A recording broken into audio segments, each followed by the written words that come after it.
สบายดีจ้าสบายดีพี่น้องสบายดีสู่คู่สู่คนนะคะแกะของใหม่ก่อนครับพี่น้องเสียเงินอีกแล้วเสียเงินอีกแล้วห่ออะไรวะว่าเตาแก๊สตัวเก่ามันเพก็เลยซื้อมาใหม่ฮะก็หอดสั่งมาพี่น้องตอนแกะไม่ได้ถ่ายตอนแกะถ่ายตั้งถ่ายเป็นรีวิวแล้วถ่ายรีวิวลง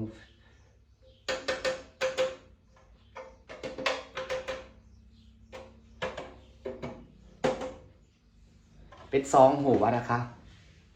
นี่ค่ะ2 หัว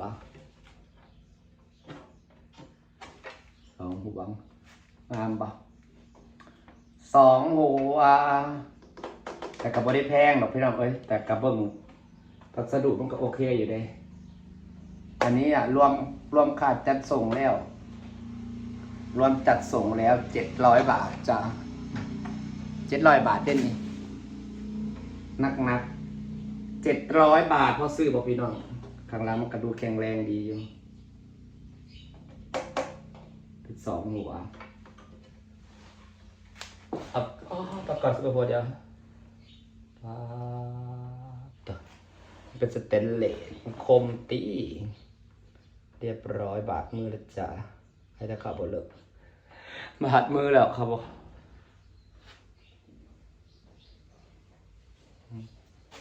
ขอบสเตนเลสคมแห้งหันขาก่อนนะครับที่บอลต่อวะ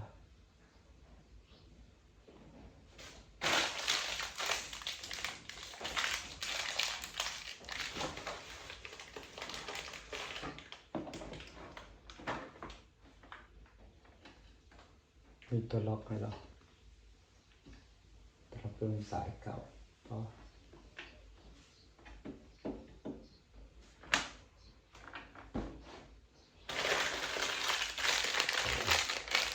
มันมีตัวล็อกให้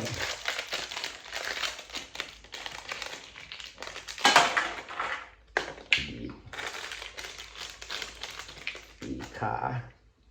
เป็นสแตนเลสซื้อมาพี่น้องสับราคานั่นแหละสับราคานั่นแหละ500 กว่าบาท500รวมค่าจัดส่งก็เป็น700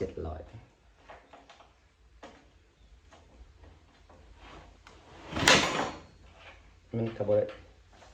ก็ทนสำราคามันเลยเนาะ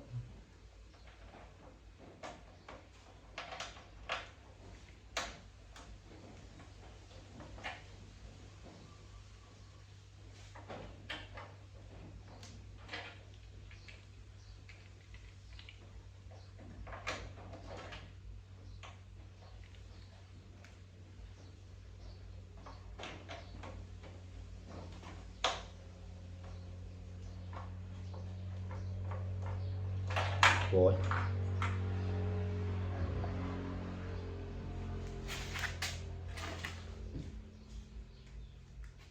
เห็ดยังก็ต้องเห็ดเองนะคะเลือดออกซ้ำประกอบขามันก่อนพี่น้องสั่งมาจากช็อปปี้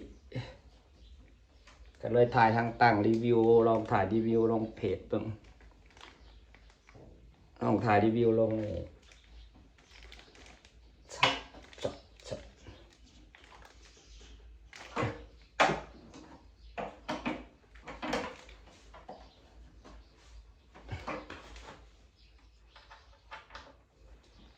จะปีใหม่แล้วขอให้ทุกคนสุขภาพแข็งแรงนะจ๊ะไม่เจ็บไม่จน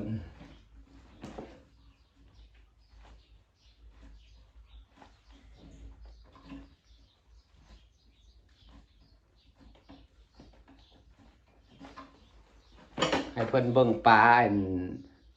คนหุ่นจักอยู่ฝั่งเพิ่นคายปลานะคายพวกลูกปลาหมูพวกอย่างนั้นนะเห็นบอกปลานี่ไหนเพิ่นยังไม่ได้ตายทัดต่อจ้ะเจ้าเก่าก็จำสื่อเพจไปได้เมื่อยหาเลยเมื่อคนหา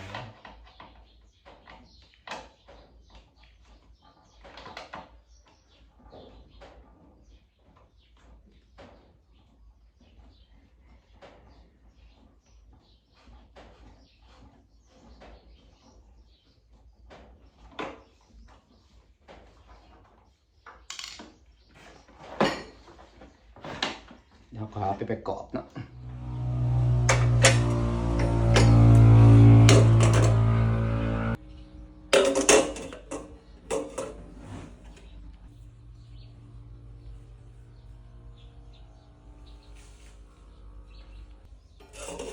ถาดแข็งแรง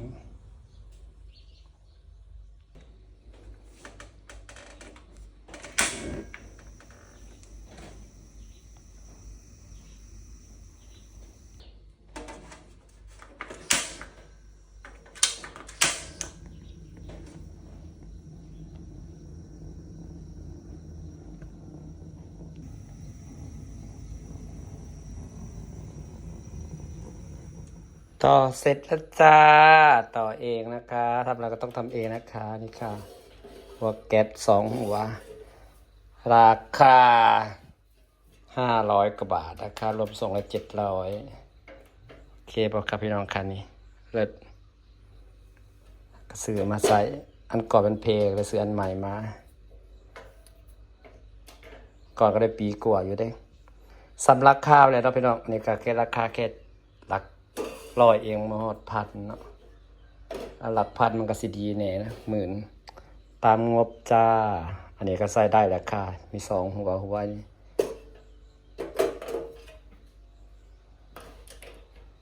2 หัวนะคะ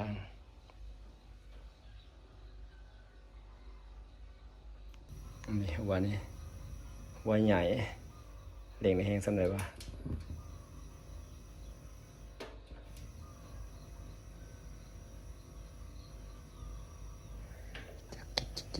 จิตใส่ถ่านไร้กระเปือพี่น้องเอ้ยอันนี้เขาเรียกเตาอะไรเอ่ยผมเคยใส่แต่หัวใหญ่นี่ว่าหน่อยแล้วไฟอ่อนปิ้งย่างนะคะนี่ค่ะแห้งสำนี้แหละราคา700รวมส่งละ700จริงราคาจริงมัน500 กว่าบาทประหยัดซื้อราคาที่ประหยัดในราคาแล้วก็ทิมเพราะว่าซื้อแพงก็หมดตังค์เยอะไม่มีตังค์เขาเจ้าเก็บเงินใส่บุญอยู่นี่เหมือนเดือนละ1,000ป่ะแต่ค่าใช้จ่ายพี่น้องจานนี้นางถ่ายคลิปรีวิวนำจักเศษยังบาทเฮาพี่น้องจะสิหาเงินอย่างเด้ถ่ายคลิปกับพี่ผู้เบิ่งผมมีรายได้มันกระถอยแล้วพี่น้องถ่ายคลิปผู้เบิ่งมีรายได้แค่ไหนโอเคอันก่อนที่นางซื้อได้2 หัวเดียวนะกัน1,000 กว่าบาทนั่นนางซื้อราคา1,000 กว่าบาทเนาะนี่แต่ว่าซื้อราคา500แหละก็โอเคอยู่เปิดพร้อมกัน2 หัวก็ได้พามาดูน้ำสระพี่น้องบรรยากาศกะคึมแน่มื้อนี้น้ำก็เริ่มเครื่องสระแล้วแต่ว่าน้ำมันบ่ค่อยแห้งเลยพี่น้องน้ำมันค่อยไหลไปเรื่อยให้เป็นติดแหละสักติดแหละเพราะว่าน้ำของนานมัน38 เมตรเขาหยอดลงไป32มันเจาะยากมันมีแต่หินแล้วจกน้องลงไปน้อยแล้วก็เป็นหินแน่นี่สะออนแต่บ้านของเขาพอมีบ้านเขาอัมราแต่บ้านเขาจะบ่มีหินจกลงไปได้เลิก6 เมตรก็ได้ความเลิกมันไม่ได้มีหินอันนี้นั่นได้ป้านคันเอาสะก็ได้ป้านคันเอา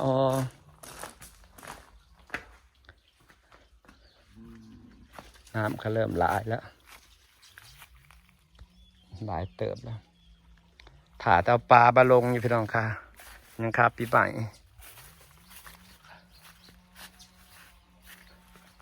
ยังคาปีใหม่ว้ายหน่อไม้แล้วก็สังเกตหดน้ำหลายหน่อไม้ออกนอแล้วจ้านี่ค่ะจะหน่อยได้แกงได้นี่ไก่มันสะ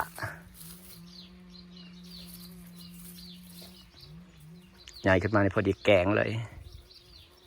ตายไก่มันสะเนาะพูดข่อย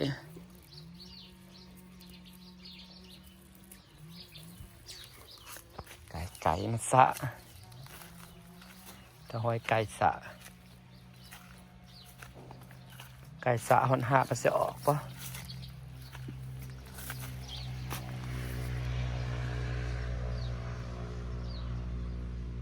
มันบินเข้ามาไก่นะพี่น้องมะม่วงแล้วก็ออกดอกอีกแล้วต้นนี้ต้นกระดอกดกแล้ว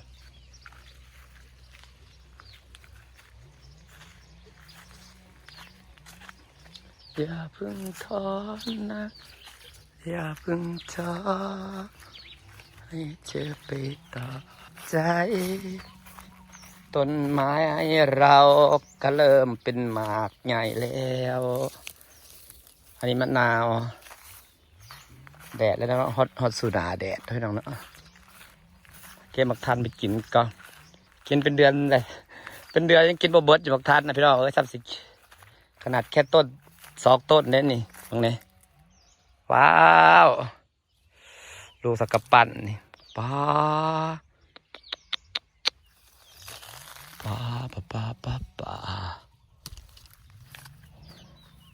ได้เก็บกินตลอดนะคะแต่จะได้ต่อไปกะปีหน้าเขาจะได้กินหลายต้นปีหน้านี่อย่าท้อใจนะอย่าท้อใจมันยังดกอยู่มานี่สวยปะคะมักกะทันอันนี้นะกระซุกแล้วหรือมันมักกะทันอย่างกันแน่ค่ะนี่ค่ะมันสิแซ่บอยู่บ่ฮึจะได้หาวิธีตอนนะครับตอนงานมันสิติดจิบ่สุกเลย